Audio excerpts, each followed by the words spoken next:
এখন ৪ মাস পর আপনি শারীরিক এবং মানসিকভাবে কেমন আছেন? প্রস্রাবের তো ডেইলি মনে হয় ৩০ বারের হচ্ছে। জি, ওই জায়গায় চলিয়ে আছে ৫-৪ বারে।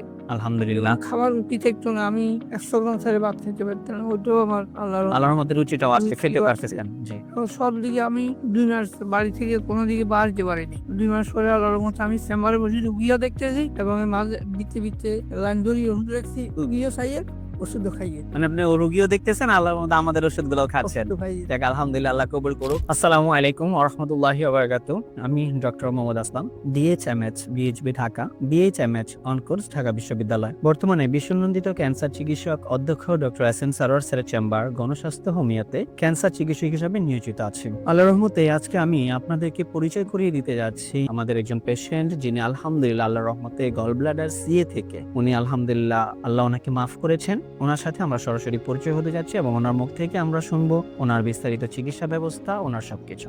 আসসালামু আলাইকুম, কেমন আছেন আপনি? ভালো আছে। স্যার, নাম জানি কি আপনার? মানিকলাল চক্রবর্তী। স্যার, আপনার বাবার নাম কি? আমার বাবার নাম হরিপদ চক্রবর্তী। হরিপদ চক্রবর্তী। আপনার মায়ের নাম? কুমোদিনী চক্রবর্তী। কুমুদিনী চক্রবর্তী। আচ্ছা স্যার, আপনি যে গ্রামটাতে আছেন, গ্রামের নামটা কি স্যার? আমার গ্রামের নাম হলো মোহাম্মদপুর। ইউনিয়ন? ইউনিয়ন ৪ নম্বর রামনগর ইউনিয়ন। ৪ নম্বর রামনগর ইউনিয়ন। থানা? দাগনভূঞা। দাগনভূঞা থানা। আর জেলা? ফেনী। ফেনী জেলাতে আছে। স্যার, আপনি সর্বপ্রথম কি সমস্যা হয়েছিল স্যার? আমি একটু আগে বলি যে আপনি কিসে যেন আছেন, কি পেশায় আছেন স্যার আপনি? আমি একটা পল্লী চিকিৎসক হিসেবে আছে দেশে। পল্লী চিকিৎসক হিসাবে দেশে আছেন? দেশে আছে অনেক দিন কিন্তু প্র্যাকটিস করি। জি। 1976 এর থেকে আমি প্র্যাকটিস। প্র্যাকটিস করতেছেন? হ্যাঁ। আচ্ছা আচ্ছা। তো আমার হঠাৎ করেই সকালবেলায় আমার বুকে ব্যথা ছিল, পরে আসতে পারে। হুম। পেটে যাওয়ার পরে আমি ওষুধ ইনজেকশন যাই দিছি হয়নি। হুম। লগে লগে বাড়ি আমি সিটি স্ক্যান করাচ্ছি, আলট্রা করাচ্ছি। এগুলা করার পরে দেখা যাচ্ছে কিছু কয় না। যখন ঢাকাতে আসলাম পরে ডাক্তার দেখালেও ক্যান্সার, ওরা বলছে ক্যান্সার। তখন বলছি যে অপারেশন করতে হবে। তখন আমি বললাম যে কি অপারেশন করবেন? এখানে তো 3টা লেয়ার, আপনি যে অপারেশন করবেন আমাকে, আমার পেটের সামনে হলো পাতলা, 2 নম্বর হলো আমার ডায়াবেটিস, সব গুণে আছে। এখন আমি কতটুকু শিওর আমি যে ভালো বলে সেটা বলতে পারবো না। আচ্ছা আচ্ছা। বলে না আমি তো বলুন অপারেশন করে কাটিয়ে গেছি, না বই থাকবো। কিছুদিন গেলে ধরবো হসা দিলে কইবেন থেরাপি দাও। অনেক সময় থেরাপি দিতে দিতে থেরাপি টানা লাগু রুগী মরে যায়। হ্যাঁ হ্যাঁ। ঠিক আছে। জি। এবং দাঁত হয়ে যায়, সুর হয়ে যায়, আমি অপারেশন করবো না। তখন আর ছেড়ে বললাম চলো বাড়ি চলো। বাড়িতে যাওয়ার পরে এক লোকের কাছে উনি আমার বাবা হচ্ছে এই ডাক্তার সাহেবের ইয়ে পাচ্ছে।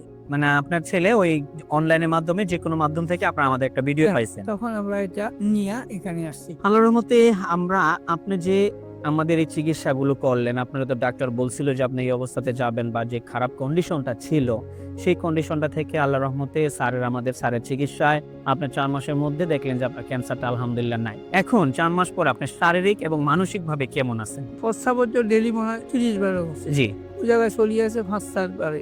আলহামদুলিল্লাহ। খাবার রুচি থাকতো না। আমি ১০০ গ্রাম ছাড়া ভাত খেতে পারতাম না। ওইটাও আমার আল্লাহর রহমতে রুচিটাও আজকে রুচি খেতে বাড়ছে। পারতেছেন। জি। তো সব দিকে আমি ২ মাস বাড়ি থেকে কোনো দিকে বাড়তে পারিনি। ২ মাস পরে আল্লাহর রহমতে আমি চেম্বারে বসে রুগীও দেখতেছি এবং এর মাঝে ভিত্তি লাইন ধরিয়ে ওষুধ রাখছি। রুগীও খাইয়ে, ওষুধও খাইয়ে। মানে আপনি রোগীও দেখতেছেন, আল্লাহর রহমতে আমাদের ওষুধগুলোও খাচ্ছেন। ওষুধও খাইয়ে। যাক আলহামদুলিল্লাহ, আল্লাহ কবুল করুক। আলহামদুলিল্লাহ, আমরা ওনার জন্য সর্বোচ্চ দীর্ঘায়ু কামনা করি। আল্লাহ তাআলা ওনাকে যেমন আজকে মাফ করছেন, ওনাকে যাতে মৃত্যুর আগ পর্যন্ত আল্লাহ অন্তত সমস্ত প্রকার রোগ থেকে, অন্তত ক্যান্সার থেকে যাতে মুক্ত রাখেন, আমরা সেই আশায় আছি।